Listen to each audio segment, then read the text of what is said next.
Hey friends, welcome to Just Call Me Viv. Grab a coffee, pull up a chair, and let's talk.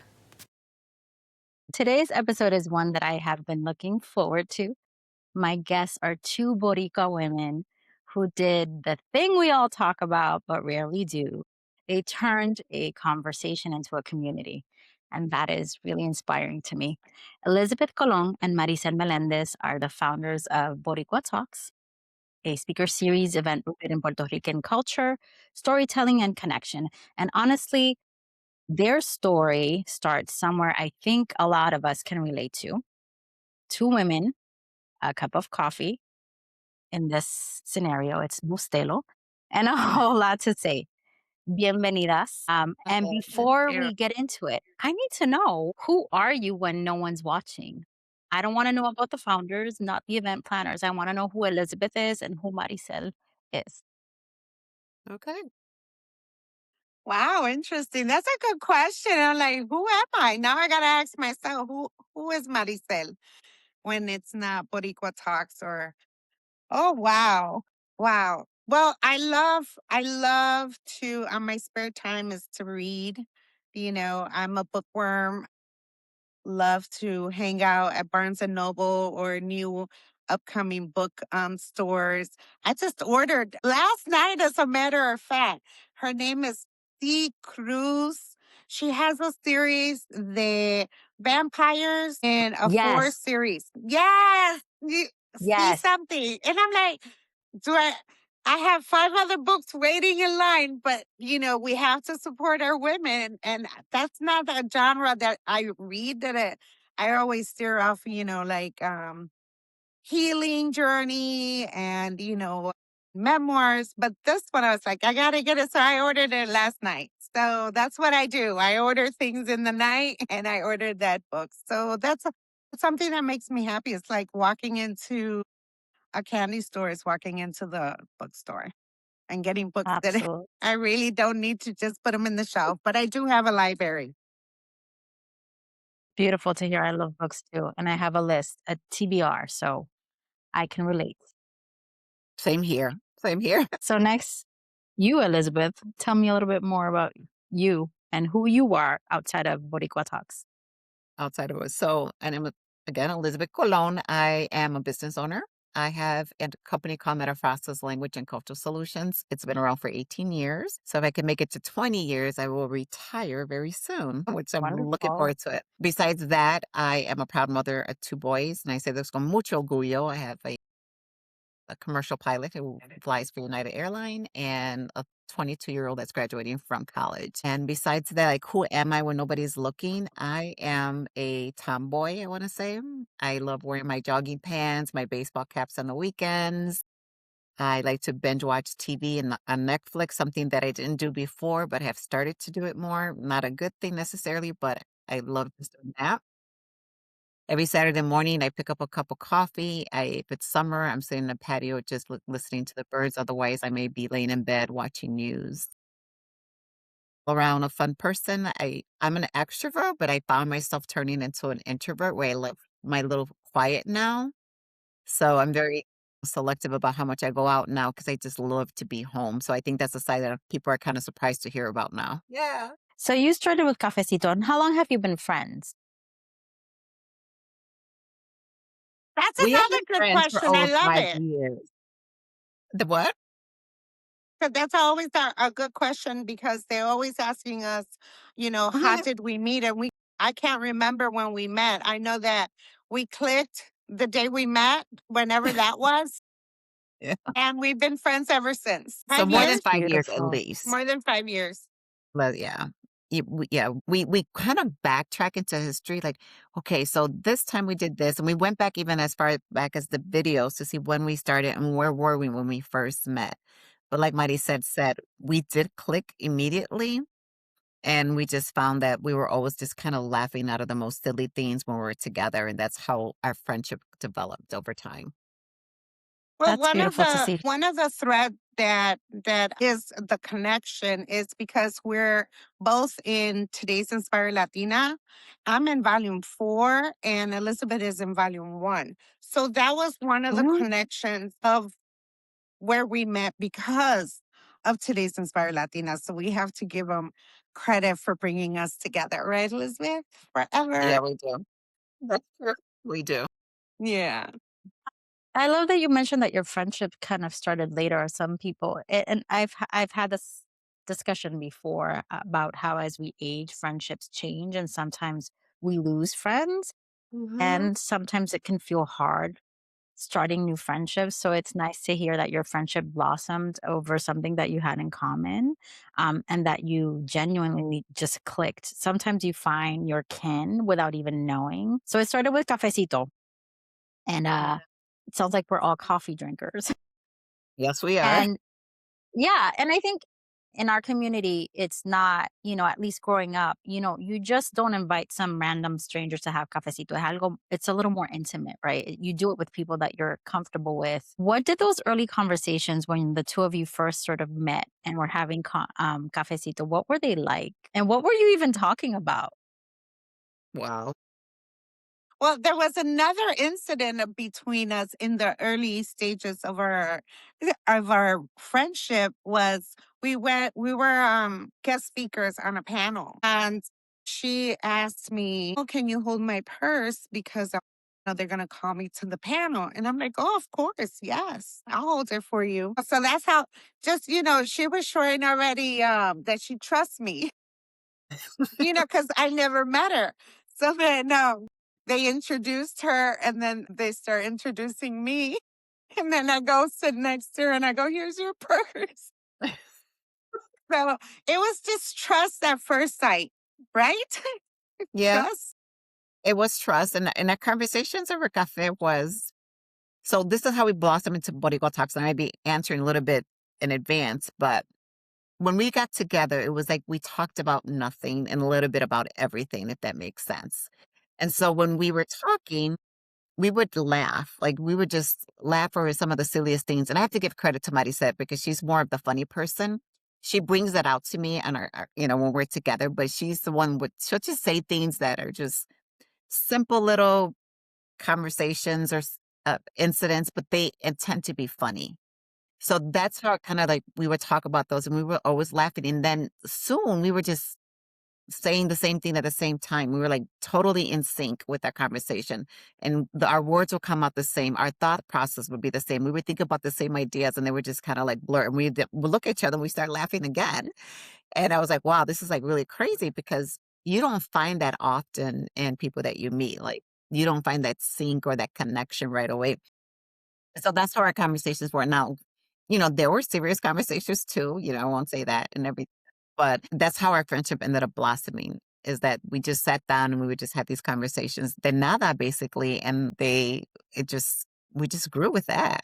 Mhm. So at what point did you say out loud, let's start something. We should do something with this. And where did the concept of Boricua Talks originate from? And who said it first? Whose idea was like, hey, let's do this? So we were at my office one day out and you jump in. In Chicago, we are a large Puerto Rican community, but not as large as you may think because we're not as large as before. We're probably at about 100,000. So we did lose a lot of Puerto Ricans in Chicago. Mhm. And every time Marisel and I would go out to events, they were hosted by a Mexican American woman. They were hosted, from Colombians. And it's all great. I grew up in Little Village, which is a Mexican community. I learned a lot. I love mi gente regardless. But we realized that we weren't seeing anything focused on Boricuas. That every time we walked in the room, we were like, where's our Boricua sisters? We weren't seeing that. The third person who was my executive assistant in my company said, why don't you just start something? And then we're like, okay. And all three Yeah, of us got together and we started exploring. And we invite everyone to attend our events and things like that. Mhm. But our target was building community between Puerto Rican women, which is what we've done. beautiful. We have so many stories that need to be told, and who else better than to give them a platform for them to tell their stories, their own stories, and for others to hear and get inspired.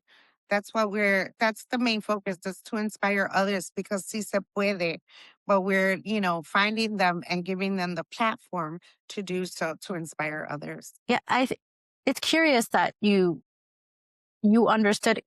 So I mentioned earlier before we started recording that I grew up in a city, small city, that we had a larger Puerto Rican community. And over time, people have moved away. I mean, you would go out. We still have a festival in the city in the summer, and Puerto Ricans, you would see them here and there. And now it's a smaller community. So it's interesting that you, in many ways, created this platform to bring you all together.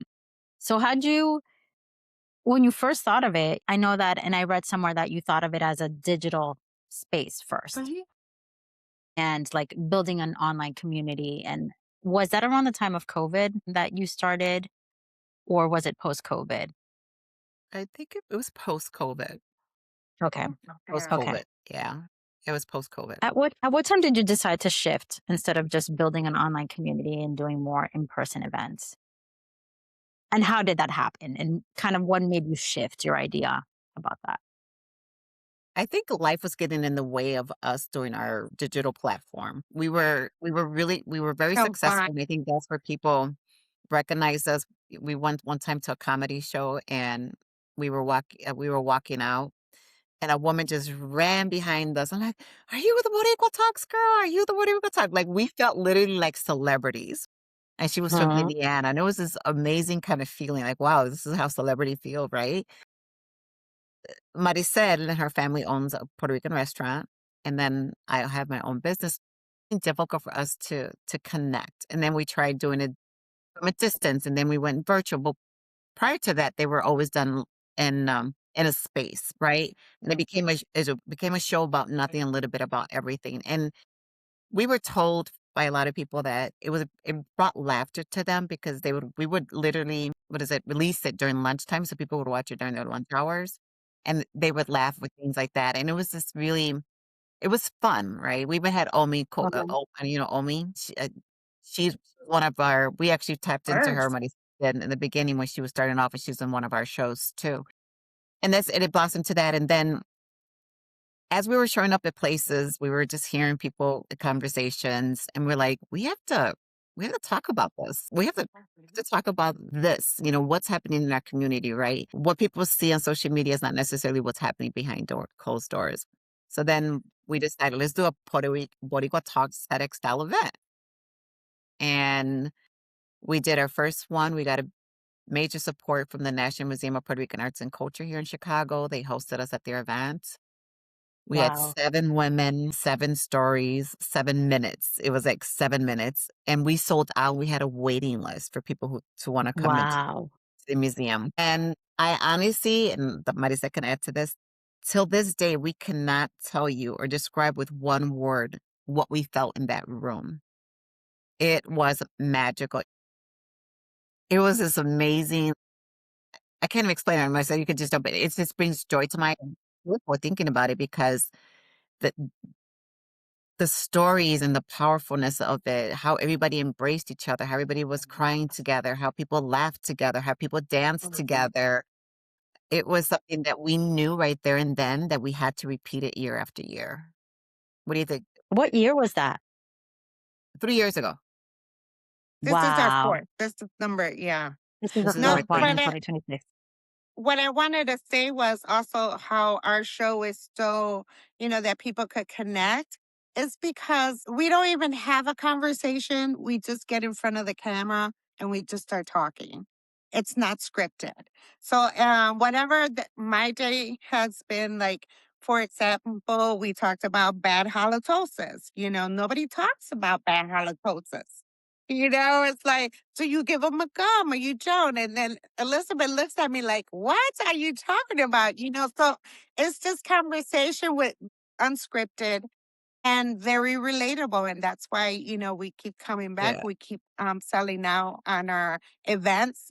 And each year they ask us, do it, 6 months later, because, we want to keep feeling that momentum that we felt that day at the event. But, we do still go to the communities and support other women, not necessarily, all Latinas, because, all Right. women.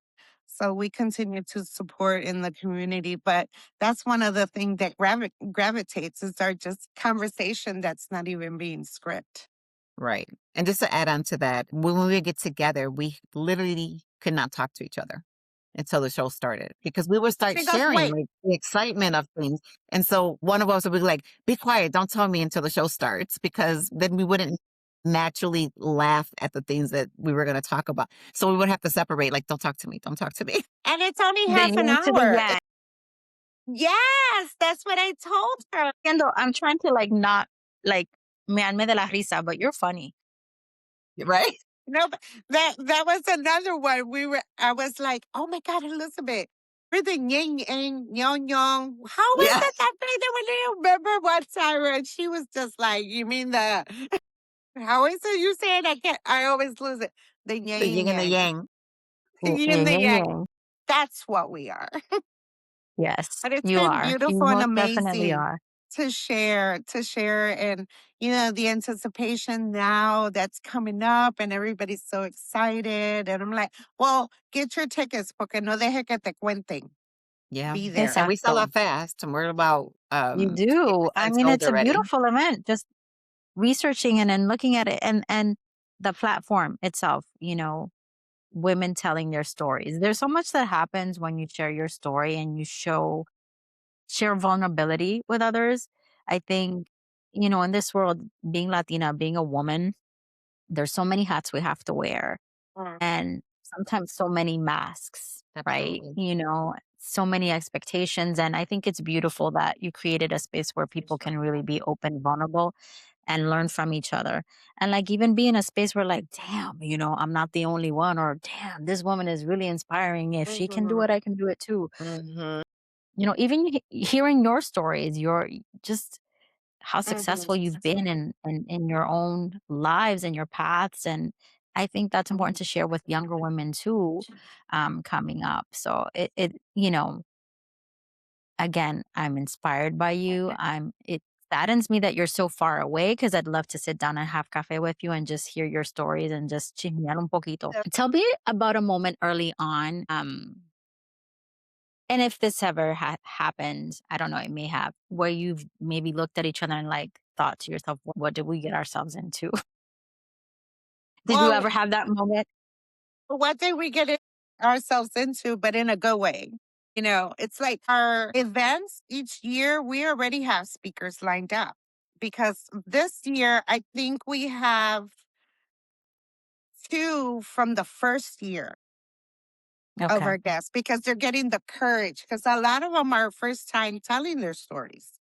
They're not, out there telling they're working.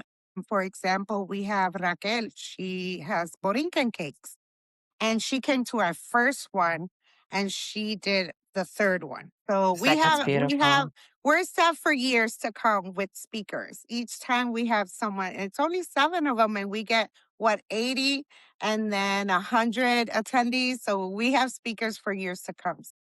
Aquí estamos with a lot of coffee for a lot of years to come. Here with the cafe.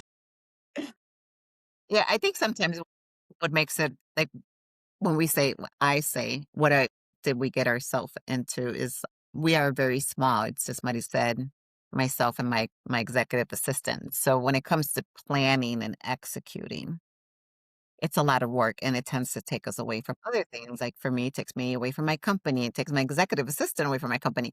So the time that you have to invest in doing it right, because Marisel will tell you, I do not like arroz con pollo, meaning, and I'm not talking about the food arroz con The pollo. food. I know I am what you talking, mean. I always if I go to We an say event and something I don't else. like, We don't say pollo though, arroz con pollo. We what do you say, say? Yeah. no, bueno, sometimes I know I grew up hearing my mom say arroz con. We don't like a mess, reguero. So I don't know. It's a little vulgar, so I'm probably gonna edit that part out. But yes, I don't. Maybe that's what I should start saying. But when we go to events, we go to places and it's not organized and I don't see, and Yep. I have my second attest to this, I have very high standards. Mhm. So if I go to an event, if I am displeased or if it's not organized, I always say, "Es con pollo." Because it doesn't matter to me if somebody's paying $5 or if they're paying 50. When you Right. plan an event, you do it right from the get-go. You don't do it at a $5 level because you're charging $5 Right. and this is all you're giving people. That's not right. So planning for us it's a lot of investment, and then towards the end we're working hard. Last year we started the Flor de Maga scholarship. We can talk about that. Yes. So we started Yes. making Flor de Maga That's why I'm brooch, doing my hair. Don't and make so I had I was burning my fingers together putting these Flor de Maga pins. Oh, talk about hands on. They were fingers glued. I was see she was glued together, and she was like, They're she's like, look bringing at my back, fingers. but But we yeah, did it right because we couldn't purchase them Gosh. by the I piece. We love had the to make them party. right, Yeah. so the money can go to the scholarship fund. And Mhm. that year we were able to award 3 scholarships instead of 1 because we raised additional money. So it was Yeah, just It's me amazing. putting the Flor de Magas, pegándola. But yes, I that's gotta all clip it it is. on. And I love that because sometimes we do go to events and just a little bit that they do or don't do, it's noticed, you know. So with Elizabeth and Elizabeth has the list. We have the checkout boxes. We've been meeting already, once a week just to get to June. And, it's always just get crossing our T's and dotting our I's because we want to give you the experience and something that we haven't seen, but here it is put together for you to see and enjoy. But you need a I plane love ticket that. out here. It's in I do. June. You got time. I'm planning on it. I'm planning on it. The thing is, my 9 to 5 sometimes isn't I have to prepare for my summer session because I'm an educator. I work in education. Pero vamos a ver si me escapo un día, right? Because, I can fly out one day and come back the next. I'm going to be a little bit tired, but I'm definitely considering going just because Awesome. I think for me, it's important to be in a space where I feel re-energized, especially not only as a woman, but a Boricua woman. Yeah. Absolutely. There's so many of us in the diaspora. There are more of us out here living in different places and have been displaced from like the island. Mhm. But we very much keep our culture alive. But I think that being in community, that Mhm. multiplies the impact of like our cultura. I think we're just awesome. So Yeah. anywho, I'm gonna Well, toot our no, horn because we're pretty awesome. We are. no We deje are. que te cuenten. You're going to see it for yourself. No, no, no, no, para nada. Para nada. One of the things that I noticed is your tagline is laughter fuels our souls, and that's what we've been doing is laughing. Elizabeth did say that you were gonna make me laugh. But like you also take cultural work really seriously, which I think is a nice bonus. And it seems central to what Boricua Talks is. High caliber. I think the work that you're doing is, like you said, high caliber. Doesn't matter whether you charge a $5 fee or $50 fee, high caliber, because I think that high standard that we set for ourselves, again, is also a multiplier. Correct. Now, and my next question, and I touched about like Puerto Ricans living in the diaspora and living on the mainland, and there are more of us living out here than there.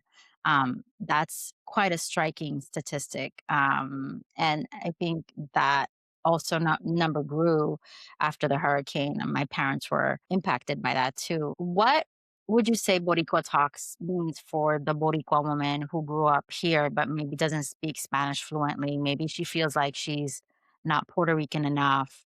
Like, what are you offering her for those of us walking in that border? Because I know over there, I'm not Puerto Rican enough, and over here, I'm too Puerto Rican. What are you offer for those women in between? I think what we offer is, I don't think so. The National Museum of Puerto Rican Arts and Culture is the only type of its kind in the country.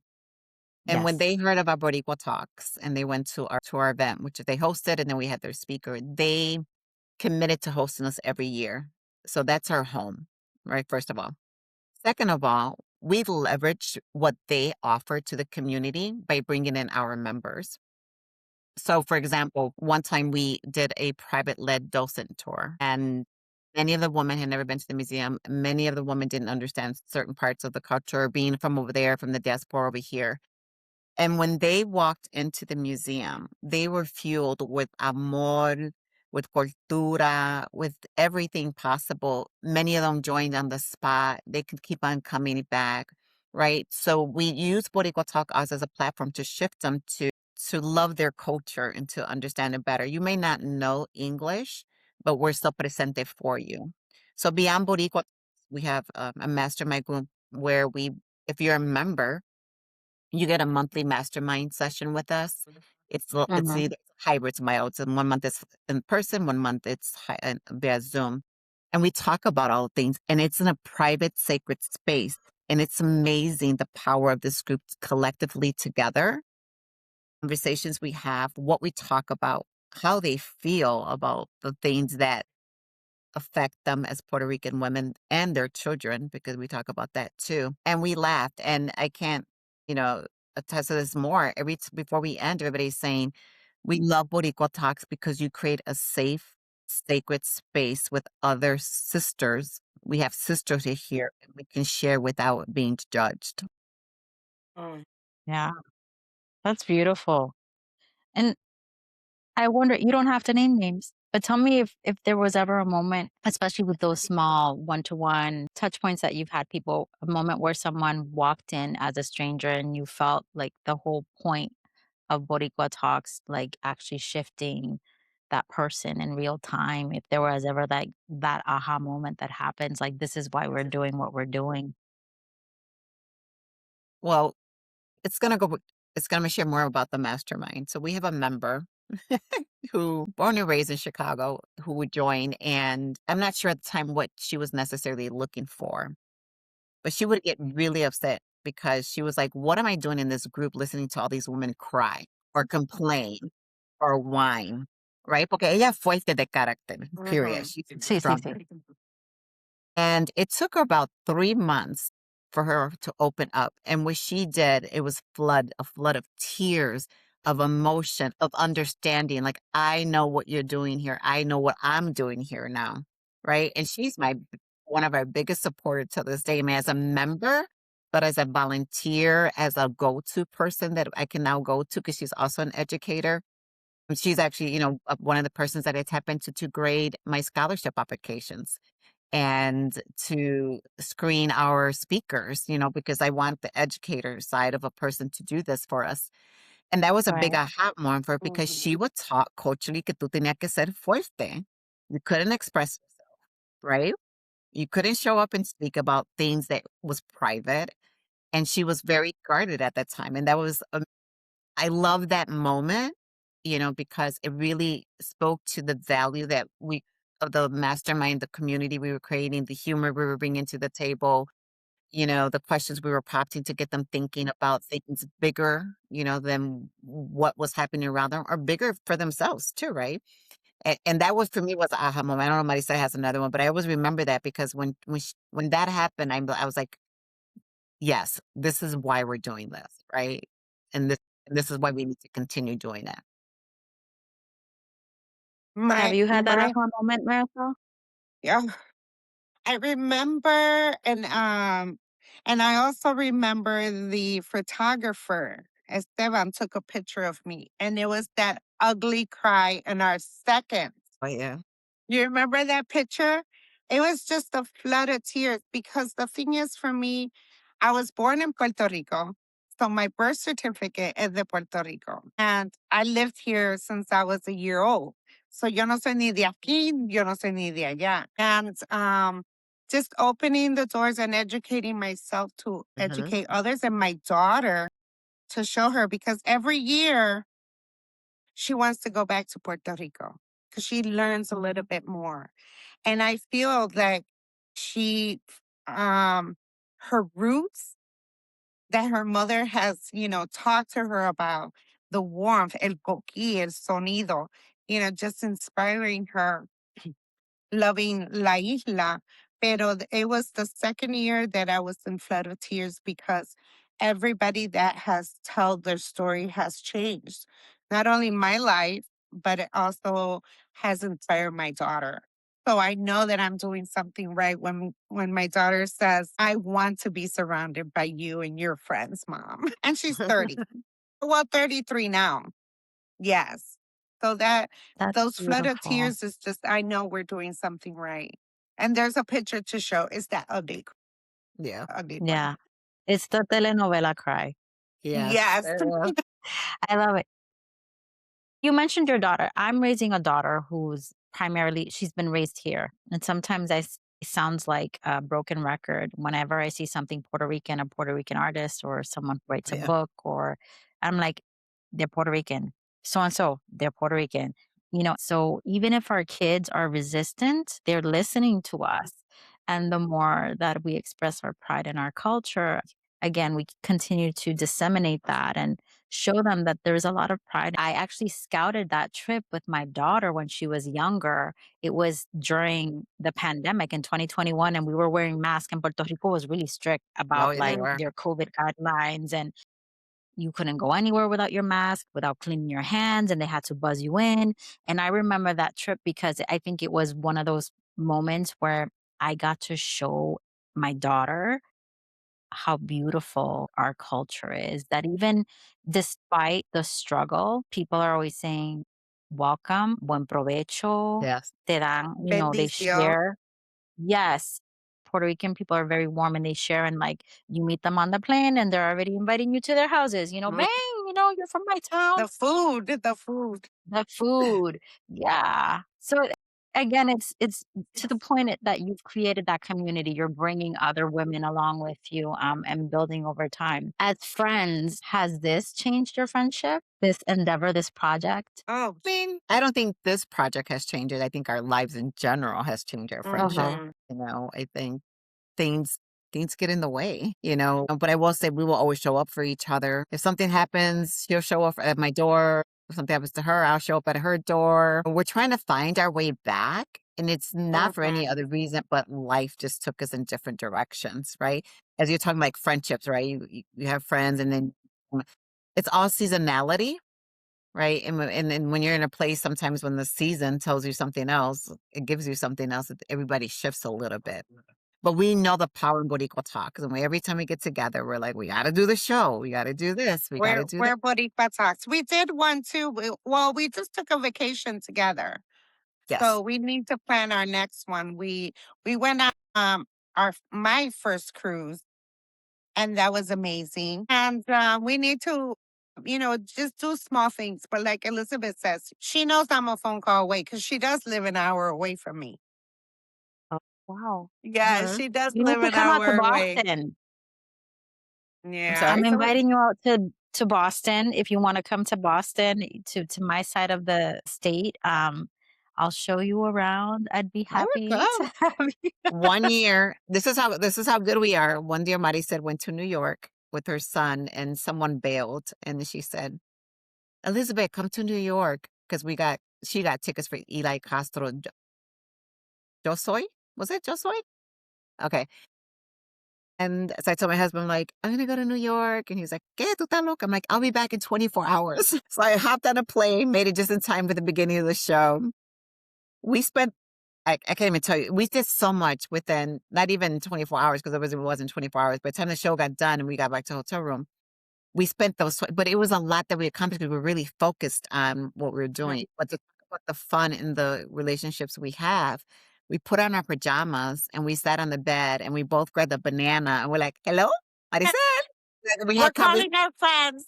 Everybody needs to do this. Yeah. Everybody needs to hop on and go to New York 24 hours Yes, because we'll make it 24/7. fun.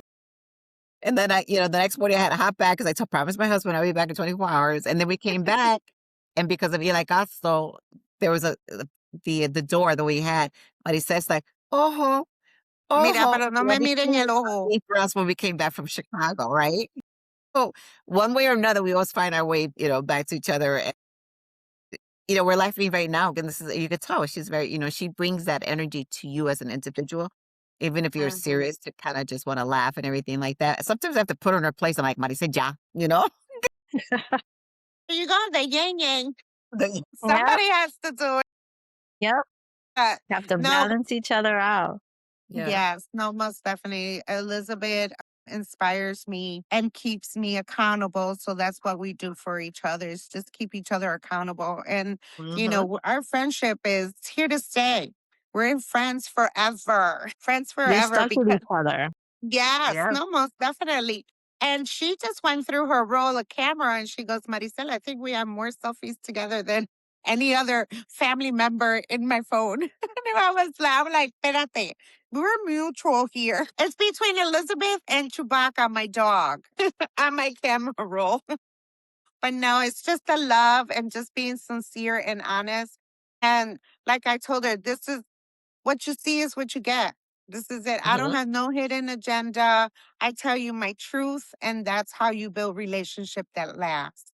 It's just being yourself and not being, you know, putting everything in la mesa. Thank you. Um, it's food for thought. It sounds like the two of you have that very special bond, and it's rare. Not everyone you can't achieve that level of friendship with everyone, and No. it requires a lot of trust. You know, like the purse thing that you mentioned. So it's nice to hear that it's possible, Mhm. even later in life as we grow, and even the distance. Right, you're an hour apart. I don't see my friends every day. I don't talk to them every day. My best friend's watching a movie, and we were both crying like sanganas. And then she's like, Did you "I'm watch tired." I'm like, "Me too." were you watching, what was the movie that we watched? Oh my God, I'm blanking out. Oh, Remember no, it was the other the one. Colleen Hoover, the one based on the Colleen Hoover book? Yeah. It We were ends with crying. We're us. like, yeah, yeah, That's another one from her. Yes, I haven't gotten to see that one. yeah. But it's beautiful to watch, right? And see your friendship. For any woman, una, any woman in particular, Boricua woman listening to our podcast today who may have like an idea or maybe inspired by you. Maybe it's this woman and her best friend who want to start something, but they have that doubt. What would you say to her to get her started and motivated? Well, and it's a good question because today, as a matter of fact, well, I have Ponce restaurant. We've been in business for 28 years. My mom started it, and food is connection. And right now, we're at our third food truck, and I called a friend because to get a license to be in the city hall area, it takes like loopholes and stuff like that.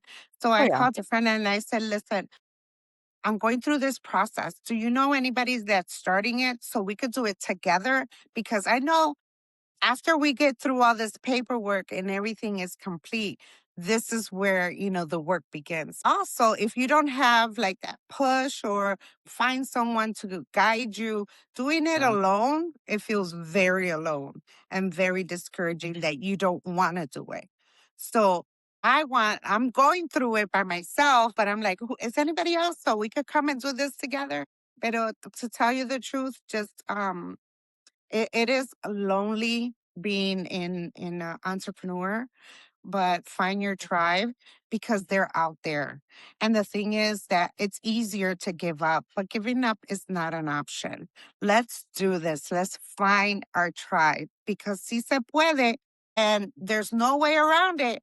You got to go through it and you got to face that fear and say, get out of my way because there's a lot of money here to be made by us Latinas and we could do it. Even if 10 people are doing the same thing, like the food industry for me, oh, abrieron otro restaurant. No, it's not competition. Aquí hay pa todos. So just keep pushing through and find your tribe and get to where you want to be. Face that fear. Wonderful. Yes, face I the would fear. I would add that we're different types of entrepreneur. I started my company with $500 in my kitchen. Wow. I've been through that doubting phase, self-doubt, all that stuff. And when I look back at it, we hear every day people, saying entrepreneur is not for the faint or, just do it, right? I would have to say that it's not easy to start a business, but you have to make sure that that's what you want to do. There's always a problem that we need to solve, and someone's going to create a new business every single day out of an experience that they went through, right?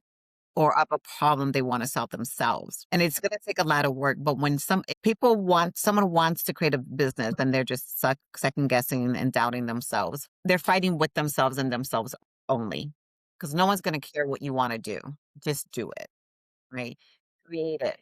But when you create it, they have to understand that it's not going to come easy and it's going to take a lot of work. I had to work 16-hour days to build a successful multi-million dollar company. So it took a lot for me to get there, but I knew what I was walking into. So many times they start something, people will stop because they think it's supposed to come easy. Right. I work with the city, the state, and the government, and they have all these events, and I'm certified, right? And you'll always hear an entrepreneur say, "Well, I became certified and I don't get no business." Well, that's not the way it works. It's about the work and the planning and the networking, and more importantly, about the relationships. So my Right. business grew out of relationships. Ponce continues to grow because of relationships. Maricel is the face of Ponce. People love interacting with her. It's a family business, but each of the sisters play an important role in that restaurant. And that's why they're so successful. I play an important role in my company where I am the front facing. I build those relationships. I bring them in, and my employees understand that they have to pick up from there at the same level that I do it. Anybody, or any woman, any person that wants to start a business, get out of your own way and just do it. Mhm. Advice from SCORE or from the Women's Business Development Center, or find a mentor that can guide you to say, you know what? Yeah, this is Yes. a good idea, right? Or maybe you need to shift this a little bit because entrepreneur is the backbone of this country, and we're just going to continue. So many people are leaving corporate America to start their own business because they're tired of corporate America and the greed that comes Right. with. And what better Mhm. way of creating your own business and enjoying, I'm not going to say the freedom because yo trabajo mucho, pero See. no, the ability and the power to say no to companies you don't want to work with, and be able to feel proud of giving employment to, all my employees are Latina, you know, and I love knowing that I'm helping them take care of their families, right? So there's a lot of power in being an entrepreneur because there's a lot of great things that comes out of it, but it doesn't come easy. And there's going to be challenges all the time. And I'll share this: when COVID hit, I know this happened to a lot of people. I lost my business overnight, and my husband's like, Mm. close your business. And I was like, I don't think so, because I wasn't like COVID. And they said, don't you remember when I opened my business in 2007? I started it all by myself. I said, I'm just going to go back and do the same thing. I'm going to act like I just opened my business and revamp it. Mhm. And and with that being said, on my own, I still made more than $1 million that year after losing everything within 24 hours. So it takes a lot of grit too. So to my Latina women Yeah. out there, anybody that's listening, it takes a lot of grit. But Yeah. get out of your way. And Yeah. don't be too conceited about it. Like sometimes we allow ourselves to inflate our heads because we think, and that's going to hurt you. You have to you have to Yeah. you have to say I don't know and ask for help, you know? Mhm. I don't know. Can Mhm. you help me with this? I don't know. Can you help me understand this? I don't know. Can you give me the resources I need? I was never afraid to do that. And let me tell you, it was a tremendous help for me to grow my business. And you mentioned, right? Like you could have easily said when you hit that bump in the road during the pandemic, okay, it failed. I'm going to quit on myself, right? In many ways, right? That's the path Yeah, of least resistance, right? Just throw my hands up. It's not working. right. And yet you use that as an opportunity to pivot and get creative, right? How can I change? How can I shift and flex? That's the gift sometimes of being. I know my parents came here for an opportunity and they were willing to flex and pivot and try to something new, give up on some of their dreams. And I think those of us who are willing to do that can be successful. I went to this school in my town and my family did not have a lot of resources. And I used to get una peseta, right, for my merienda del día. And I remember back in the day when I was growing up in Puerto Rico, we didn't have telephone posts up in the Mm, mountain that I lived in. And that year they were putting posts up. And so when the electricians were putting up the posts, they would leave these piles of wires, colored wires. And I remember like the kids who had means used to get la bolsita de papitas and el refresco. And I was like, I want that. And one day I started making these bracelets. I was oh, probably wow. like 9 years old, making these bracelets out of wires. And during recess at recreo, I would start selling them for 5 cents. Look at that. And I started a business. I was selling bracelets for 5 cents. I would like, they were like, couldn't we buy and we'll pay you tomorrow? I was like, yeah, but I want my money. And I remember my goal was I want to get the Doritos chips. I want to get the refresco. I don't want to like live on my peseta. I want to make money. So it takes that kind of hunger too, I think, to Mm, be an entrepreneur and take a risk on yourself. And like sometimes it's not going to work out, right? Maybe I right, made bracelets and nobody wanted to buy them, but 9-year-old girls like bracelets. So I had a market. I solved the right. problem. They wanted jewelry. We lived up in El Campo. We didn't have a lot of stores selling jewelry.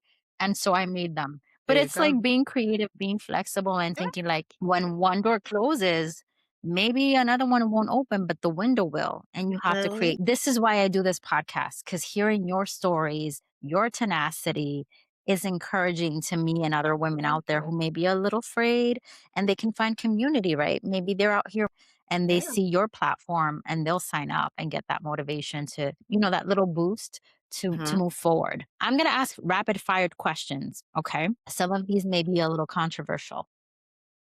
Ketchup on pasteles, yes or no? No, Yes.